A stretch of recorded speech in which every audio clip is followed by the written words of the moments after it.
this party started. Here we go. Hold up. Oh. Hold up. Gonna get you some You topped me off. Already got started this native morning. root coffee, some yellow tabby honey this morning.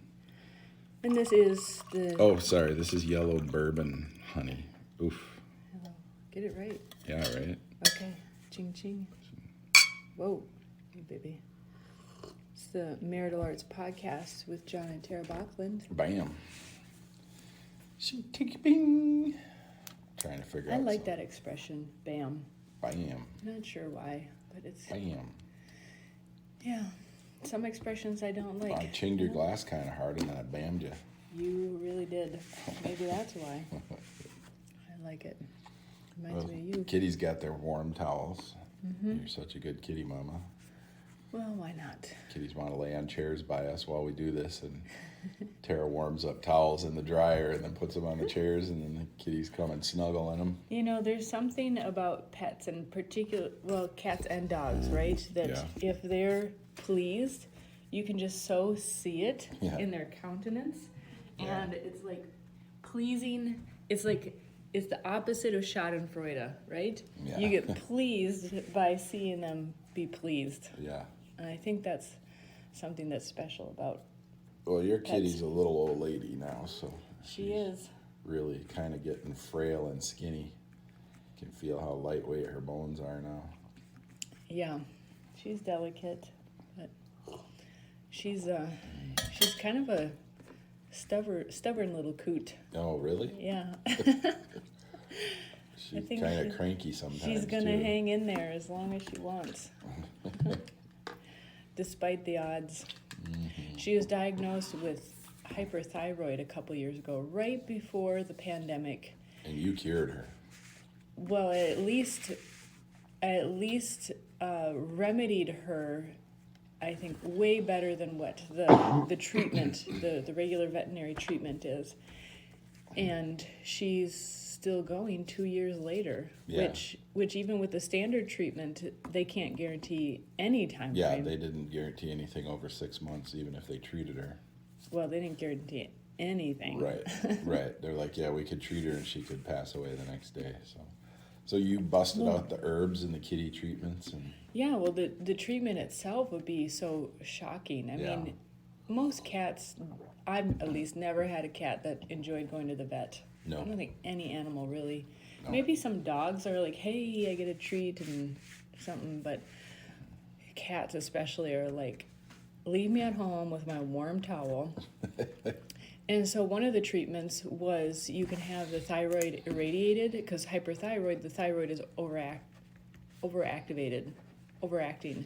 yeah. And so one of the treatments is, okay, you can take her into one of these special clinics in Minneapolis, and you leave her there for a couple days. She goes through this operation where they irradiate the thyroid, but she has to stay for a couple days so that she's not radioactive. Can I just say that makes sense, because she has a thyroid problem because obviously she has a lack of radiation. Well, so you know, we should treat it with radiation. John, that's a little too logical. And then I just thought, okay, first of all, she'd have to stay somewhere overnight, goes through procedure, then has to stay multiple nights until she's not radioactive, literally, and then gets to go home, and maybe that will help. Yeah. And then, or you could have it surgically removed. Oh no, the other one was medication.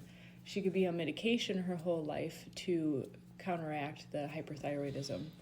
And it is fun giving cats medication. So. They can actually spit from the back of their throat. They can hold it for a while until you're not there, and then clap. Yeah, and then you find it elsewhere. Obviously, we've tried at some point. Yes. And I've actually seen a cat spit. It was in the back of her throat, and I turned back suddenly, and I saw her like hawk it up. Yeah, it's not like a dog. You can't put a pill in peanut butter and they eat it. No, they're like, you're up to something. Yeah, if you make a ball of food, the cats are gonna pick it apart until they find what you put in the middle. They're like little toddlers. So 3 years later, she is. So first of all, There's a term that I learned when we were at that vet visit. Yeah. Well, first of all, I was taking her to a holistic vet. What is it? I was taking her to a holistic vet, and they're like, we don't have any solutions. How about you, if you'd like, you can go to the U of M, the University of Minnesota, and they have a holistic traditional Chinese medicine veterinary program. It was just a Chinese lady that said we could irradiate the thyroid and give her medication. So, John. We have a Chinese holistic doctor who will tell you the same thing we just told you. And you walk in and you go, oh, it's a Chinese woman. That must make more sense. So I take my cat on another over an hour car ride one way. Which, you know, cats love car rides. They're sticking their heads out the window. Your cat meows the entire time. The entire time. She settles down after a while. So hence, why would you put a cat through more? Okay. Anyway, so we get there. Well, because it was a Chinese doctor. We get to the U of M, and I'm like, okay, great. We're at the pinnacle of education. We're at the Mount Sinai of medical institutions. This is the cutting edge, yes. Or at least they're digging up the ancient knowledge. So I get to this, or they're creating new knowledge.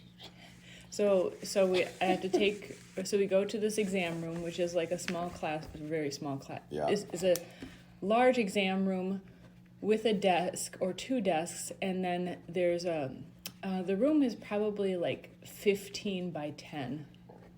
Yeah. Yep. So it's not big, but it's not small. And there's a really large like dog bed. Yeah. It's like huge, so maybe not a dog bed, but so anyways, we're all gathered. It's me, the vet teacher, and two students, and we let Starry wander around and how's she doing, and then the teacher is not like really guiding the session. She's just kind of like just there, and she's asking, so what are you noticing? So there's a bunch of interns there. There's 5 interns or 3 interns. It was 2. No, maybe there 3. was more than that. Yeah, I thought there was 3 or 4 in the room plus us. Oh, you were. I forgot that you were there. Oh, so yeah, there we go. Yeah. I was wondering why You you're were trying to sitting in the describe chair. it. Well, there's a big dog bed, but not really kind of a dog bed, but it was a little big Did bed you kind remember? of a bed. No. But how do you remember They just it? had a padded place where you could put an animal, and Okay, there we go. and then you opened up the kennel cab on the floor, started. Does not want to come out. Well, and then you finally got her out and the teacher vet wanted to observe her, just let her walk around, everybody pet her a little bit and see how she's reacting and moving, and of course it's like oh my gosh, I went to the doctor today and my blood pressure is really high, but I came home and I took my blood pressure and it was really low. It was normal. And then I went back to the doctor and it was really high. Oh my gosh. Well, I've got a solution for you. Stop going to the doctor. Your blood pressure will be fine. How about that? Because people get nervous and animals get nervous. Oh, yeah, I went in the shower. I got wet. It's that kind of lot. John, it's too logical again. You just said it. You said something else. I wouldn't even Okay, have said so that. you as the observer, because I was in it, right? Okay, so you as the observer, Well, what did you... Okay, so we got there to the whole holistic Chinese vet, right? Which is just a Chinese lady who's a vet. And she's watching. She did have an accent, John. She did, a heavy accent. She starts asking her students questions, and none of them could answer anything, or they were at least afraid to answer. Yeah. And you were answering all the questions, and then you started doing additive answering by by saying, well, I was thinking I would do this, and I tried this, and this seemed to work, and you're starting to give, and the vet was kind of getting upset a little bit because I didn't even notice. well, because I observed that you knew more than her, and she was not effective. She was being shown up in front of her students, and I'm sitting here the whole time. Why are we here? I mean, we're driving down there. I'm like, why are we driving down here? Mm-hmm. Because and not that you aren't for helping our kitties. Oh, of course, no. But I knew that you could do it. I was like, you just treat her. I mean, I obviously had to have that moment. I said all the way down there, they're just going to want to cut it out. They're just going to want to irradiate it. They're going to want to give her pills. And then we got to deal with trying to give her pills constantly. And the cats figure it out. So, like, one time, like, let's say you brush your cat's teeth, right? Mm-hmm. Which sounds funny, but sometimes needs to be done, mm-hmm. right? Well, the second time, the cat won't go in the bathroom with you. Yeah, They're you like, get out the supplies, oh, yeah, or I know you you're close brushing. the door. Then it's not even that. They hear the drawer that the thing was in that you opened up, or they watch you go to the same cupboard. Or I start brushing my teeth and the cat runs out of the room. And it's like, I'm doing my own teeth, you know, or whatever it is. You clean their ears, you pull out a Q-tip, and all of a sudden they run out of the room because they figured out really fast. You don't think they're looking at the device that you're using on them, but they figure it out really quickly. Oh, they're sharp. Yeah, so she's asking, so in traditional Chinese medicine and holistic medicine, you look at the constitution of the patient, human, animal, whatever. Mm-hmm. You have, for example, we all know people who are always hot or always cold. Those are extremes. How do they look? How do they feel? How do they move? What do they look like? You know, yeah. So how do they walk? The vet was asking questions like that of her students, and I'm like, well, Starry's always hot. She has she's broken out in. Yeah, they couldn't identify. If they would have looked at her belly, they couldn't identify that she was licking off her fur. They couldn't look at her ears and see that she was hot. The mm-hmm. students were either it was their first day in class, or they hadn't been paying attention. So I didn't know. I'm still not familiar with all the TCM. I mean, TCM is really complicated, but I just break it down to the easy stuff, you know, hot, cold, damn dry, which is what I've been learning for years too, working with Matthew Wood, the herbalist Matthew Wood. And, you know, things don't need to be complicated. Right. And so that really reinforced that, going to that appointment. Yeah. And, you know, I wasn't it was interesting because, you know, sometimes, like, if something was a waste of money, I'll be like, that was a waste of money. But it wasn't the money this time. You needed the reinforcement. It was interesting how it bolstered my confidence. Yeah. But I was upset that I brought my ailing cat, you know, on a 3-hour car ride and a visit like that. Now, it wasn't, I mean, it was a nice visit and for how veterinary visits can go, but so it's such an interesting scenario. So what I did is right away, I knew herbs that I had learned over the years help with hyperthyroid. Hyperthyroid is just not that common. Mm-hmm. And I'm like, okay, my cat might die anyways. She had already lost a pound. Yeah. 1 pound between the time that I had taken her to in like 10 days, mm-hmm. which is a huge amount. Oh, and yeah, when you weigh, what'd she weigh at that time? 15? Maybe 12 or 13. 13 pounds, yeah. So, yeah, she lost nearly a tenth of her weight in 10 days. Now, some people would love for that to happen, but, you know, you would quickly die. Usually people rebound. And animals usually don't. So I knew it was serious. Mm-hmm. And so I got the herbs that I knew to help and got her started. Yeah. And right away, like within the first couple days, she stopped yowling at night, and so that's like the long meow. Mm-hmm. I learned that word. I paid for that word, John. I paid to learn that word. I paid to learn that word. Paid to learn that word. Derek, can you use it in a sentence? You need to go back for English classes.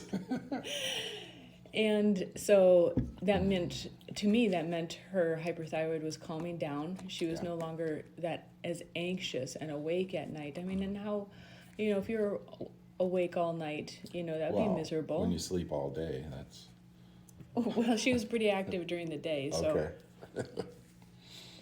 But hyperthyroid also causes your metabolism to go way up.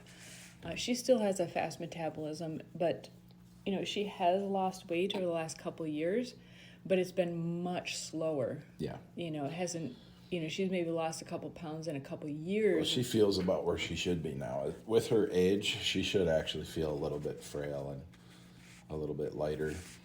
Yeah.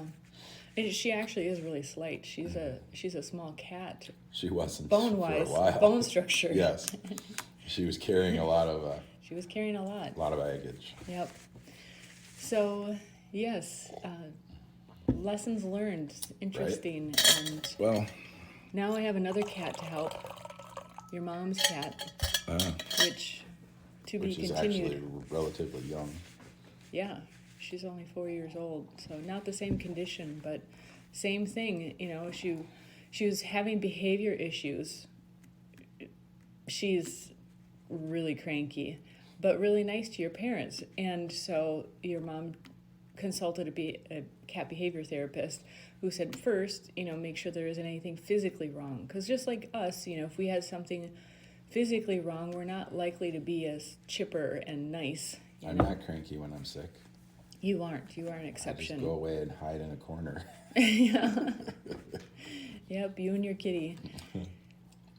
And so apparently she has severe dental inflammation. She's lost teeth, and so there's greater inflammation within her body. And so we'll be looking at remedying that, because of course the vet solution is if the teeth are a problem, you just remove them.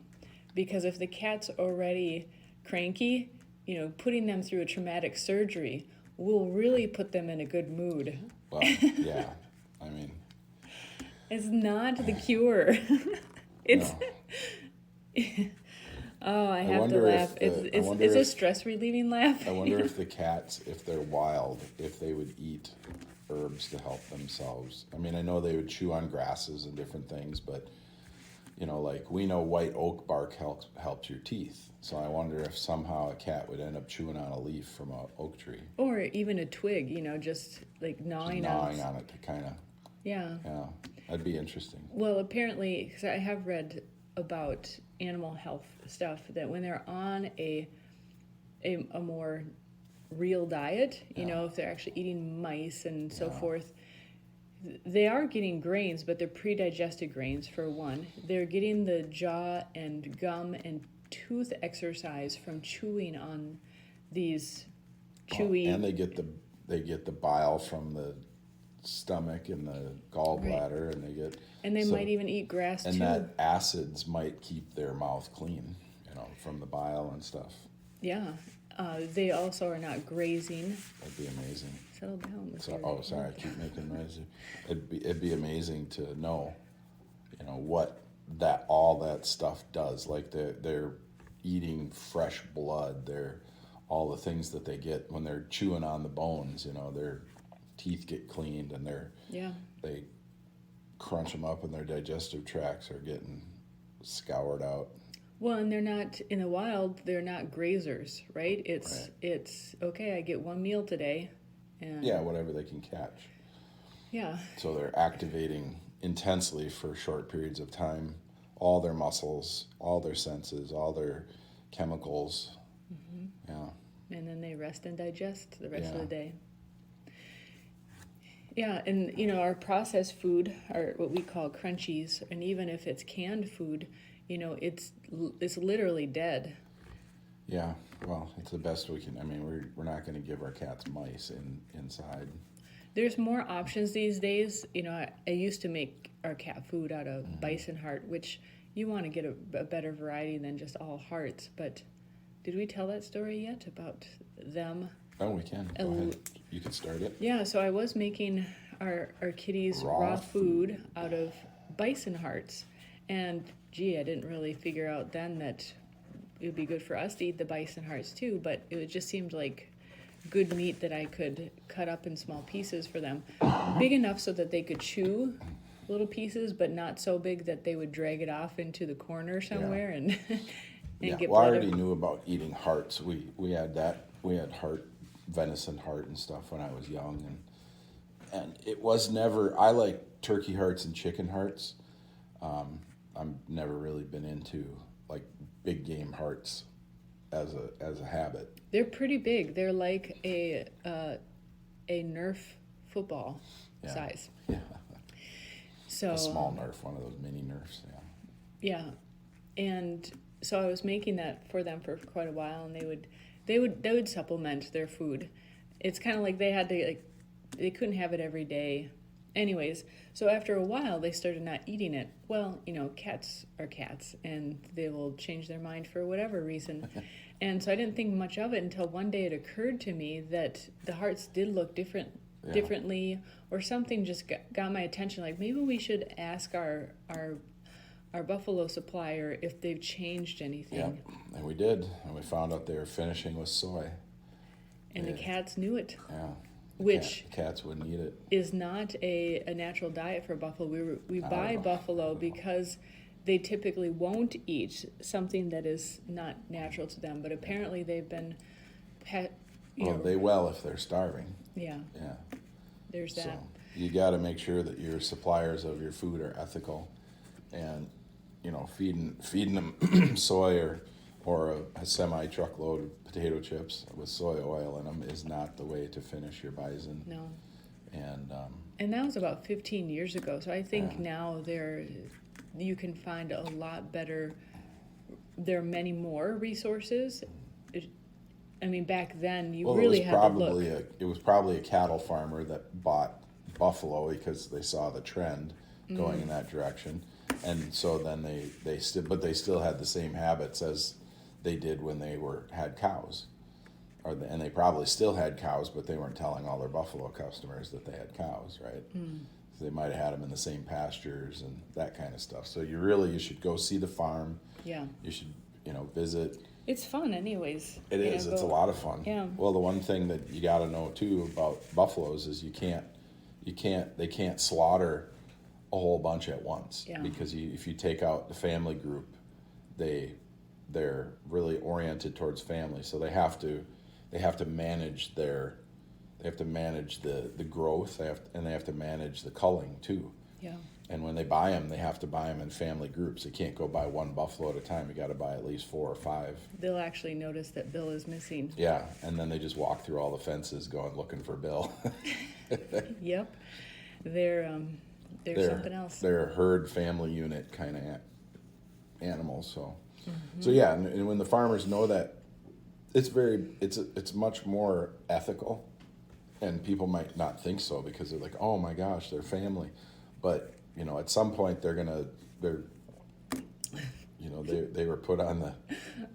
You breathing in your coffee again? No. What are you doing? I had a pretty funny joke come to mind, but I don't think I should say it. So, now that you said that, and everyone wants to know it, that's great. It's just.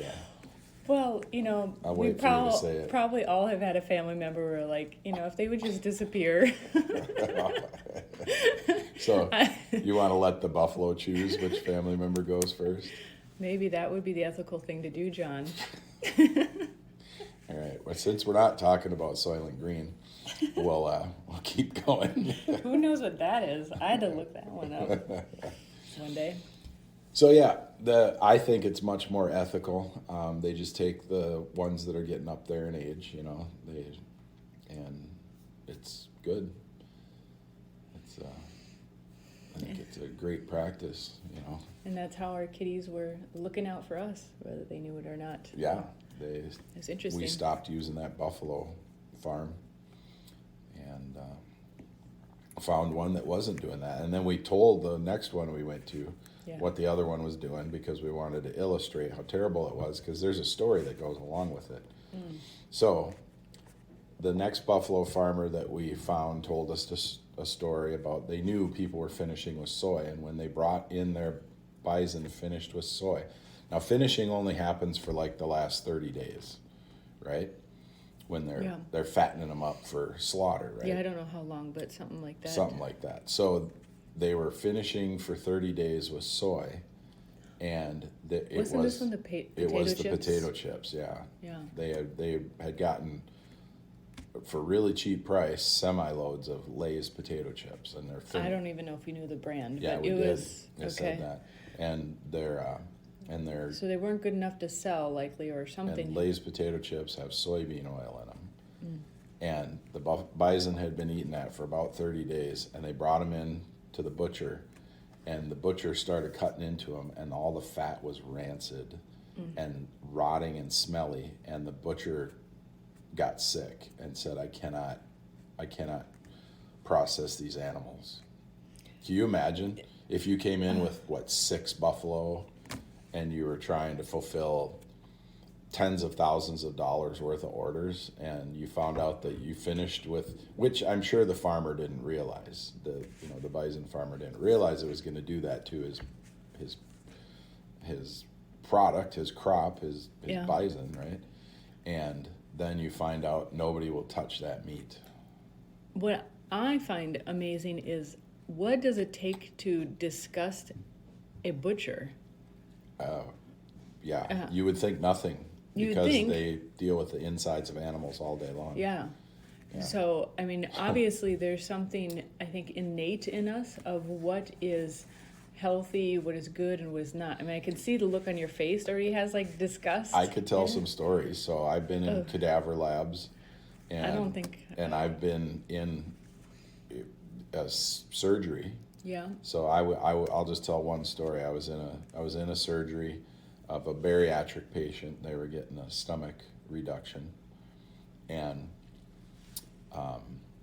this was a very obese person, and this goes to everybody saying, don't fat shame, don't all this kind of stuff. I'll talk pop here for a second. There you go. Pop culture, that it's body shaming or this type of stuff is bad. Well, this was a person who was probably, I don't know, in the 500-pound range, and they were getting a bariatric surgery, which was the removal of 3/4 of their stomach. Wow. And so I'm standing there, I'm all gowned up, and I'm just observing. I'm standing back and I'm watching, and the surgeon starts doing his process, starts cutting the person open and doing all this stuff and getting to, and as soon as he cut the person open, I had that repulsion, that smell, and it was the smell of an unhealthy person. And I was like, ugh. That little wavery, queasy feeling you feel in your chest and your And the stomach sound area. is literally... Yeah. Yeah. And then in the middle of it, now I'm not going to say who this person was, because I was offended at what they were saying about the person while they were under anesthetic and while they were inside their body. So he gets the part of the stomach removed, and they put it in one of those little trays that you've seen in surgeries and stuff. And the nurse comes over and sticks it in my face. Oh. And says, "Do you want to see?" And obviously these people were used to this smell. Yeah. Because I wasn't.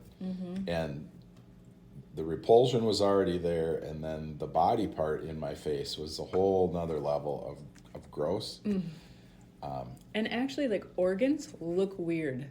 There's certain organs too on the inside. Yeah, it was I mean, it looked like a stomach, you could tell. I mean, I'd seen, animal stomachs in the past. Yeah.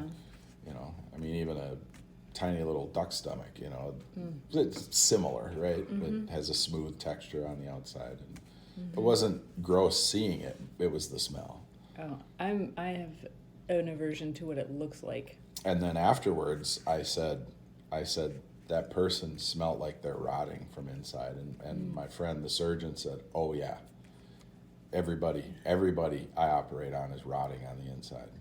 Yeah. And I'm like, I wasn't happy with what he was saying, but I was happy that you could at least have the chance of doing a surgery like that, and maybe that person could get healthy. Because they probably couldn't do it unless they forced them. But he also said that 90% of the people that get that surgery won't get healthy. They'll eat until their stomach grows again, and then they'll just keep eating, because they don't change their diet. And I imagine what it is there's a lot of soy in their diet, because they're eating the types of chips and breads and different things that have soy oil in them, and they're getting that rancid fat, like the buffalo. Yeah. Except humans are much more resilient. So human beings can handle much more contamination, because our lives are longer, our processing is better. We have multiple processes for getting rid of toxins. We breathe it out, we sweat it out, we poop and pee it out. There's multiple ways for us to get rid of toxins that some animals don't have. That's why we've been the dominant species, because we can outrun animals. Are you speciesist? We can chase them because they don't. Some animals don't sweat, right? And so they can't go forever and ever. And human beings sweat. That's a mechanism to keep us cool. Yeah.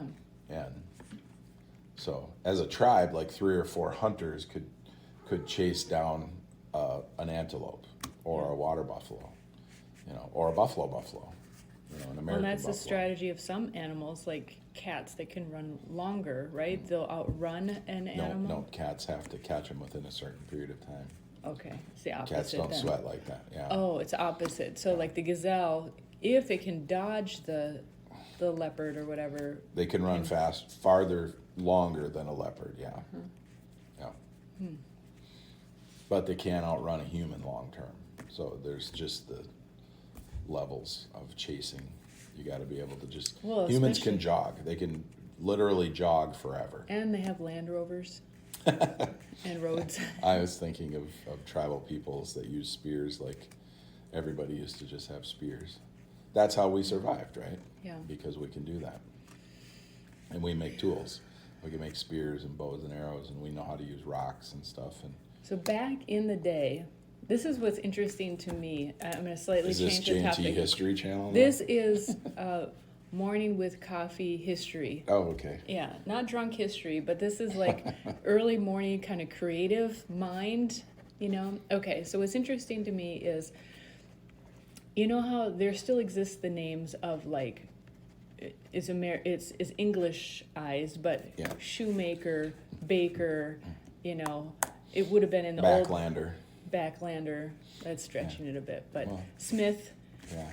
And it was literally what the family did, right? And it's in all languages. You have Oliveira, which would be like an olive grower, Yeah. or a fig grower, you Yeah. know. And so it's in all languages. Senior Horseshoe. I think I've heard that one. That one's more rare. And so there are these very old, I was going to say traditions, but they're not traditions, they're roles. And it's interesting how it is like in the DNA. And we know now that DNA is not just like the program. I mean, it is the program, but there's more to it. Yeah. DNA is a frequency, and it's constantly receiving And frequency so from the universe. even if you had never met your parents, Yep. you would likely carry traits, not just your color of your eyes and so forth. You might have a propensity, an ability for something. Right. And Right. and You wouldn't if you had never met your parents, you wouldn't have any of their bad environmental habits that you learned growing up. Unless you learned something like you might have learned how to sing while you were in the womb because the mother sang your pitch, while she was pregnant with your you. pitch might be more acute. Right. You could still learn bad habits, I think, because of the chemicals that Well, if that they go had, through if they were doing bad, well, we know like if the mother is on alcohol, right? If she's drinking, you might end up with alcohol propensities.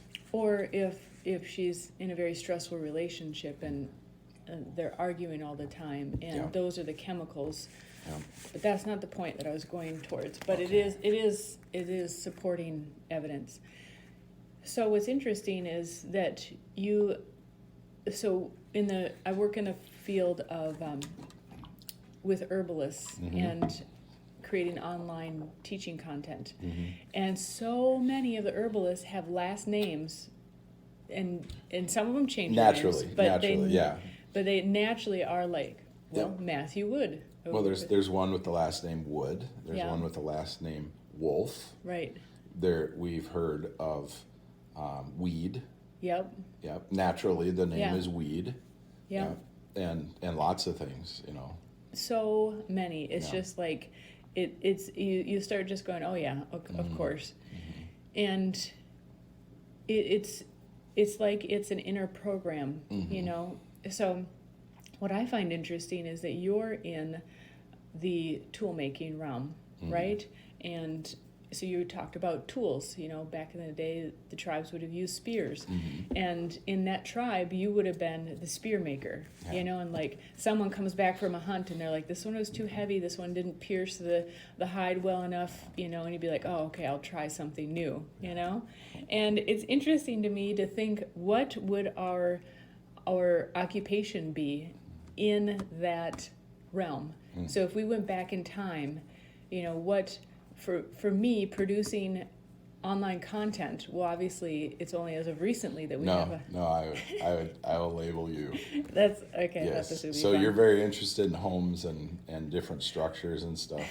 So you would have been pointing out where we should put up our teepees next, or the land that we should, you would have been like, hey, I came up with a new way to have storage in our hut. You would have been like, all my bowls can go over here on this thing. I'm going to call it a shelf. My 3 bowls. Yes. They need a shelf. Yes. All right, I'll take that one. That's pretty good. But what's interesting is my family heritage actually has been in the home building, remodeling, painting realm. And so that proves my point, that I don't think you were going to try to prove the point, but Nope. is that it's ingrained, that there are these certain characteristics that, it's kind of like you hear the story of the child of the wealthy family, and they go out on their own and, forge their own way. And maybe they're backpacking around for 5 years and living on very little, but what they're doing is they're going on their own journey to discover themselves. And it might initially be because they're trying to get away from the family name and the history and become their own individual, but so often they will come back around and actually incorporate what they learned growing up, like what's innately in them and what they don't realize that they learned over the years just being in the family, but then combine it with what they learned becoming their own individual. And I mean, you can see it time and again. I'm not coming up with an individual example right now, but how it's something to, there's even I think Jordan Peterson talks about it too, but I don't know the terminology, but coming back around and integrating these parts of you. Yeah, well, when you have several skills, or if you have one skill, you can expand from there. And if you have several skills, it's you need the time to do the 1 or 2 things that you're going to do. So you might try and integrate a skill instead of making it a whole separate genre that you're working in. So maybe you are a spear maker, but you have a flair for art. So you start you start tying the spear in different patterns and that kind of stuff, or you add a feather, or you add some paint or something. Or you make the family crest. You're an artsy spear maker. And so when the young man comes of age, he gets his shield, his shield. Back then, when the young man came of age, he had to go out in the woods. You got to go out and defend yourself against any animals. But this would you be gotta when he survive. came back. Oh, then when he came. Okay. Yeah, and I had this encounter, and it was with a wolf, and then so you'd be listening to the story and getting visions, and you're like, oh, I know what I'm gonna make on that shield for. Yes. Then the part of the wolf clan would come out and say, "You are part of us." Okay, I didn't get that part. Well, you would have the bear part of the clan, you'd have the fish part of the clan, you'd have the wolf part of the clan. I thought the clans were No, you'd have each individual person has a totem, right? So yeah, but then there's like a clan totem. well, so there could be, yeah. I thought that was more. No, I think it was more integrated oppositely than what we are shown. So I think we're shown this is the bear tribe, that's the wolf tribe, because we're shown that they continually try to show us that people need to be in teams and fight against each other. And I don't think that's the way it was. I think there is individual personal totems, and people would identify more that way. I could see that. I mean, so like the clan would be like the last name, and then the individual would be like their first name in that comparison, Could be. in kind of a way. We're getting a little esoteric here. We're making up I stuff. love our tribal history. Yes. I do. I love to sit around and John talk and about Tara's it. history. Here we go. That's it. Well, speaking of made up history, we were Mr. and Mrs. Claus, Santa Wouldn't that Claus be and a Mrs. Claus. hilarious? Wouldn't that be a hilarious podcast? Made up history? Yeah.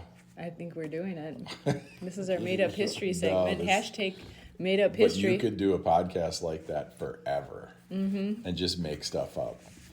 Like when Hitler married Queen Elizabeth, you could just go. See, you know. I don't know if I know just enough not about history to make it work, or if you'd have to know history to make. Well, yeah, It's kind of like a good joke. Mother you know? Teresa was helped greatly when Jesus came to Calcutta, and Yeah. gave her superpowers over the influenza. Over the AIDS. Yeah, and then went back to his own time, and I mean, we could have. And then we go out on the street and interview people. Like, so what did you? They isn't do it that. just- No, they do that. I know. They do that. They go on the street and they go. So when Jesus was helping Mother Teresa in Calcutta, I mean, that they Well- would literally say something that radical. Do you think that he should have made sure that the New World Order is signing documents with the World Health Organization? You got to And say it a people- lot smoother. And people will actually say, "Yeah, I think that was a bad decision. I don't think that the World Health Organization should have been, Getting involved in religious they shouldn't endeavors. be involved. Yeah, separation of church and state. Yeah. I mean, they'll do stuff like that, and people will convolute their answers to the convolution of the question, because people can't say, "I have no idea what you're talking about," But John, Jesus was or there with. people don't know that they're wrong when they say it. Like they'll say, "Do you think Winston Churchill should divorce Nancy Pelosi?" I mean, they say stuff, and they'll be like, "Well, I don't know. I think what Winston did was wrong, but I don't know that they should get divorced." I mean, people, they just fall right into the narrative, and yeah, and they're not joking. The people aren't joking. They don't actually know what they're talking about. I would like to see the Winston Churchill with Nancy Pelosi. Like You saw the beauty queen that gave her explanation, the South Carolina beauty pageant queen. Oh, that was a long time ago Yeah, too. you saw That that. was- That yeah. I think certain peoples in Africa, In the United States of Americas. and they To should. the republic for which it stands. Nope. She was given a really strange answer. With Mario Lopez, wasn't it? He Yeah. was trying to keep a straight face. Well, So, yeah, fun and that's games. funny. So this is morning history with coffee. We were cooperating very well the other day, and We became Santa and Mrs. Claus, and we dressed up, and we went for one of my employees' families. They had 5 kids, and we brought a bag of gifts and hung out, and I got to say, "Ho, ho, ho. Oh, yes, Merry Christmas, and to all a good night." at the very end, that was really Yes. good. And you said to kind of talk in a normal voice, but I just couldn't help but going up and Yeah. talking like this, and nothing just happened. So, Yeah, you kind of got into Mrs. Claus a little bit there when we got over there. We played around with your voice for quite a while, yeah. trying to figure it out so it wasn't And just then, squeaky. and then I just did whatever. Yeah, you Whatevs. did. You did. Well, they're going to send the video, so we're going to be able to watch ourselves. Yep, they were pretty into it, though. That was fun. There's- That was fun. The it was kids, all the worked oldest kid who I was worried about the most, he is 6. He's sitting on my lap. His cousin was sitting on one of my legs. The other cousin was sitting on my other leg. And he leans over and he whispers in my ear, "Are you the real Santa?"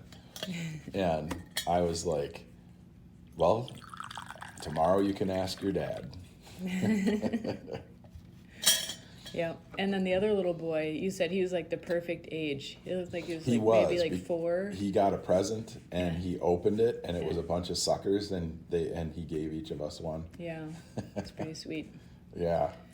Well, could you imagine being a kid and then giving a gift to Santa and Mrs. Claus? I mean, that's like something you're gonna remember forever. You know. Something about it, yeah. And yeah, it was fun. You didn't know if you were gonna come in and they'd start crying. They were like kind of shocked at first, and like Well, it was like on the little, verge. yeah, the littler girl didn't want to sit on Santa's lap, but she went to you. Because my face is covered. I had the beard and the mustache and the hair and all that, and your face wasn't covered at all. I think kids are afraid of people that have fully covered faces like that. Well, her mom was handing her to me, or was it the dad? I don't remember. I was just looking at her, and I was like, "Is it okay if I hold you?" And then I could see her body. And she kind of reached out for you, yeah. Yeah, so I knew it was okay then, and she did settle in as I was holding on to her. So then they all got to get their pictures taken. So Yeah, that satisfied the parents as well. yeah. It was funny. I didn't realize that. I don't think about that stuff, but I didn't think they wanted a picture with everybody with Santa and Yeah. Mrs. Claus because I was just doing stuff, you know, and Yeah, all at this- first they were like, maybe Mrs. Claus will hold the 2-week-old. And then it was like, well, there was one little girl. She was maybe 2. Yeah. Yeah, and so it was like, okay, which one is the I held the peanut. Yeah. I held the teeny little. tiny guy? I was like, oh no, my arm is too long. I gotta make my arm shorter to cradle this tiny little baby. Yeah, it's Yeah. really little. Yeah, it all worked out. They were at first kind of shocked, and no one cried. Yeah. So that worked out well. I think it helped that we had the little candy canes. As we were coming in, we just kind of handed out and dropped candy canes. So it Yeah. kind of made it like, oh, neat, you Yeah. know? Like, and I think that kind of helped smooth things over. And then, I don't know, it'll be interesting to see it and then hear some more feedback. How was our performance? Yeah, I had the oldest boy sitting on my one knee and handed him his package, and I said, "You should rip it open now." And he goes, "I'll use my knife." And he pulls his yeah. knife out, and they're all worried. They're like, "Be careful of Santa." And I'm like, "Santa is impervious to knife cuts." It was a sharp little Yeah. pokey knife, Yeah. too, as well. Yeah. But he was all particular about how he was going to use his knife to cut open his package. And he's the little outdoorsman. Yeah. That was really great. Yes, it was. So that was fun. We had We did that. we cooperated, we communicated. What else?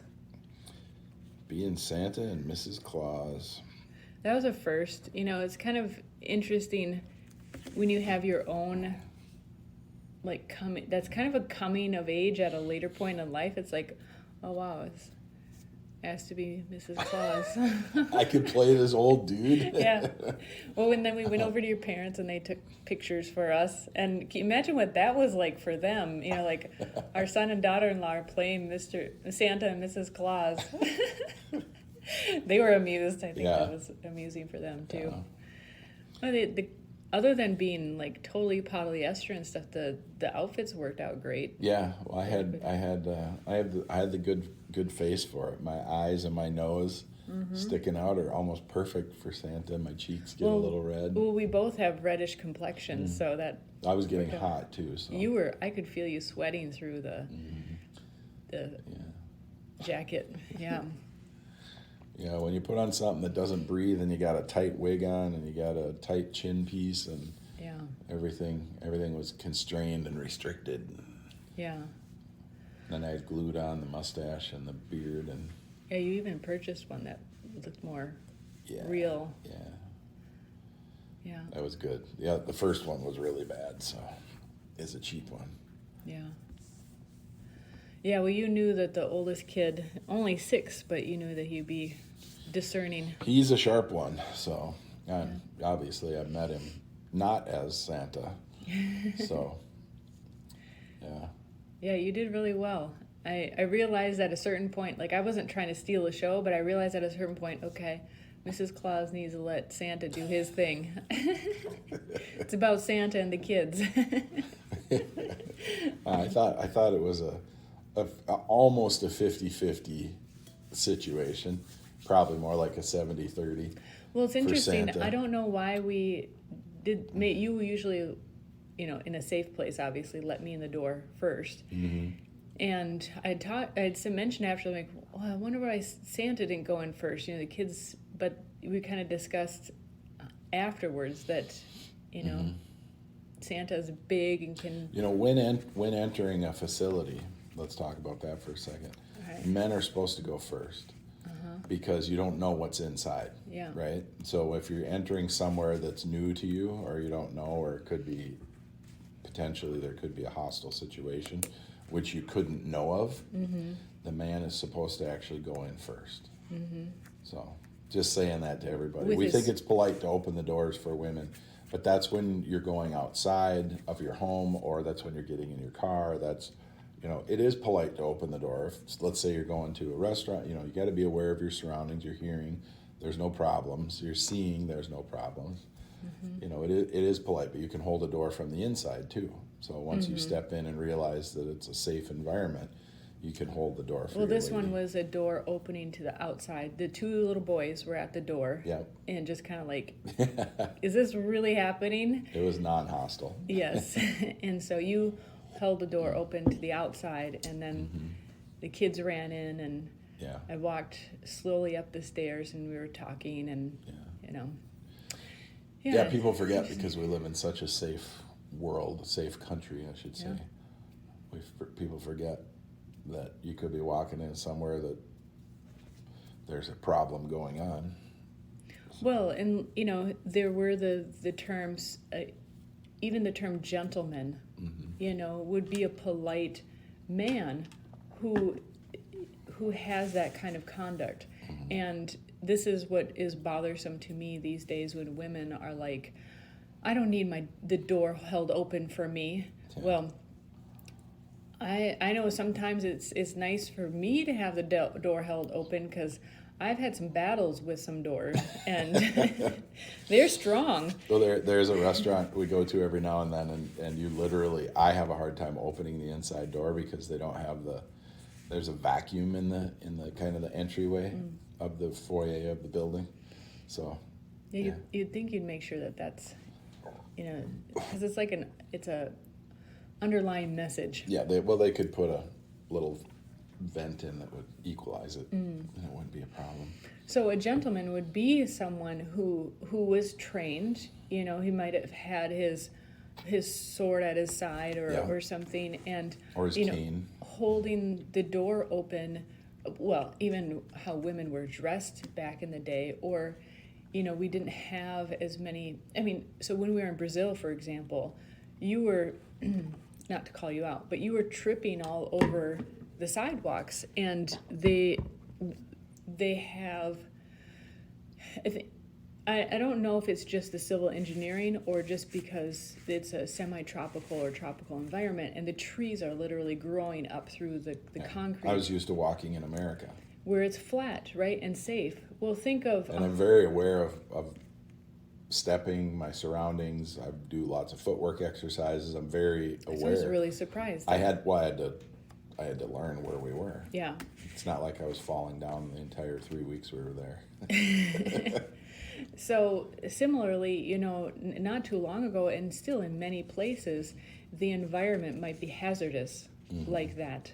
And depending on what you're wearing, many women have, we were going to a wedding, you're wearing an outfit that you can't run away from the predating man. A tight dress down below your knees. And so we like to tie our women up when they walk around and put them on stilts. Yeah. And so it is funny. I do think that there are some amusing. That way they can't get away. Why do you think we designed it that way? Right. There are some. They think there is some truth behind our dress and behaviors and so forth. But at the same time, I think it is a kind gesture when, a gentleman might offer his arm, to help you. Well, let's say a woman in stilts, like you said. Yes, a woman wearing tied up. High heels.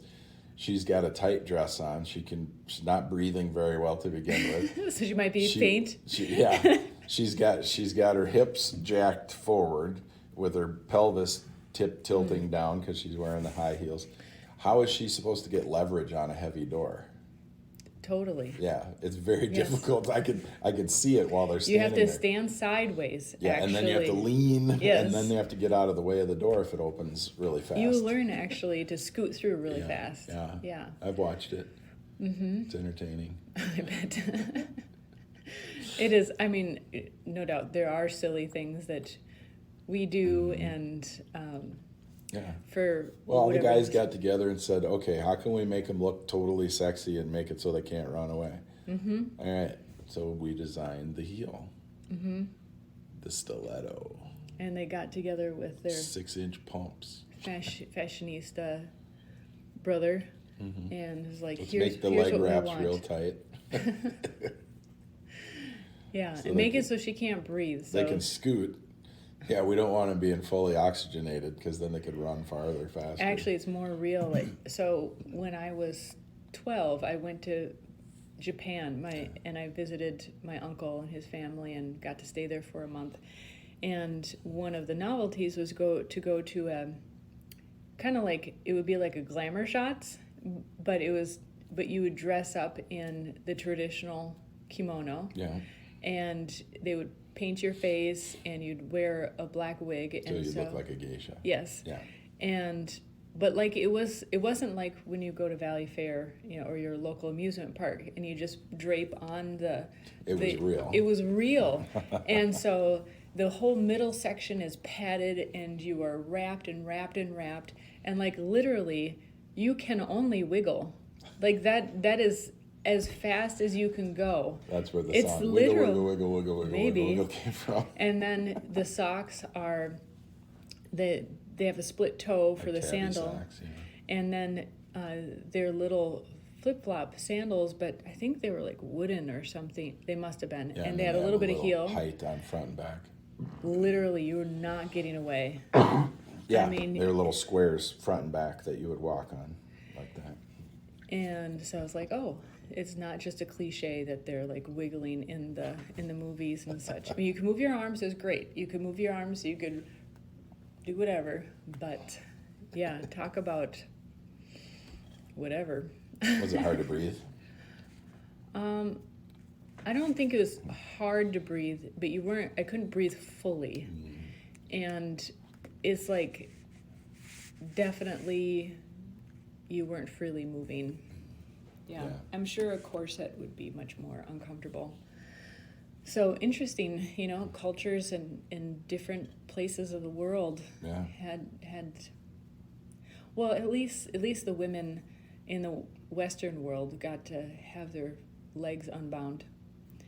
And feet. Apparently that was the thing That's too. because they had to get on horses. They had to do farm work. Something. Come on. I don't know. So interesting. Boy, we've gone all over the place today. There you go. It's been an hour too. All right. So marital arts, you're saying we haven't mentioned our marital arts Well, lately. we did in one of the last ones. I ran through them. Okay, Yeah. good. Just making sure we're still practicing what we're preaching. We are. Yeah. We are. But we need to talk about the next level next time. What's the next level? The next level of each art. Each marital art. You're It's up about- in the It's ante. about time. Yeah. All right. All right. That'll Well, do it for today. all right. Have a good one. Bye. Bye.